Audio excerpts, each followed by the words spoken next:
Hello, this is Malay and welcome back to my channel. Well, in today's video, let us take a look at how do we read the file content which is in the SharePoint Online document library using PowerAutomateDesktop. Let's get started.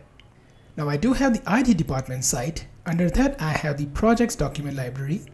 Under the projects document library I have the service desk automation folder. Inside that I have the requirement gathering folder, and in that I have different files. I would like to read the content of the service desk automation project. Let us see how do we do this. Okay, in the Power Automate Designer, open the SharePoint actions, look for get file content and get file content using path. Let me drag and drop get file content using path. Select the site address, that's going to be the IT department site. Select the file path, we will select the projects document library. Under the projects, service desk automation, requirement gathering, service desk automation project.docx. And the content is going to be get file content by path response. Let's click on save. Let's hit run and see the output. It's now getting the content, and we have the content here in the property. But you see it's byte.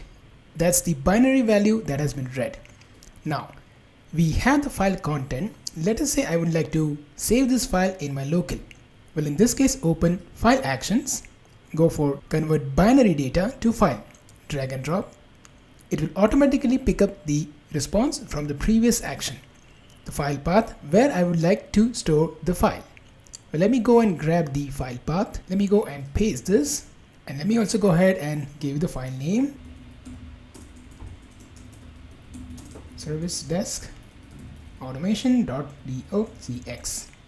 Well, that's fine. Let's go and click on save.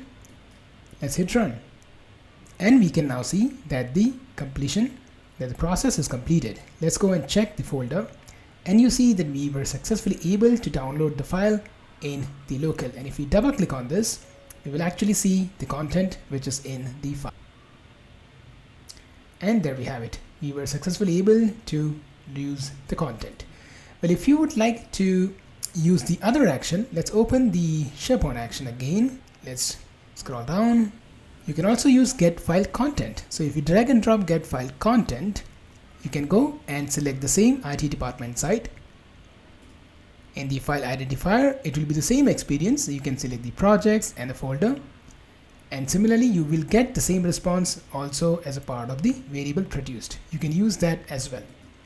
So I hope the simple example helped you to understand how do you get the file content and use the binary data to save the file.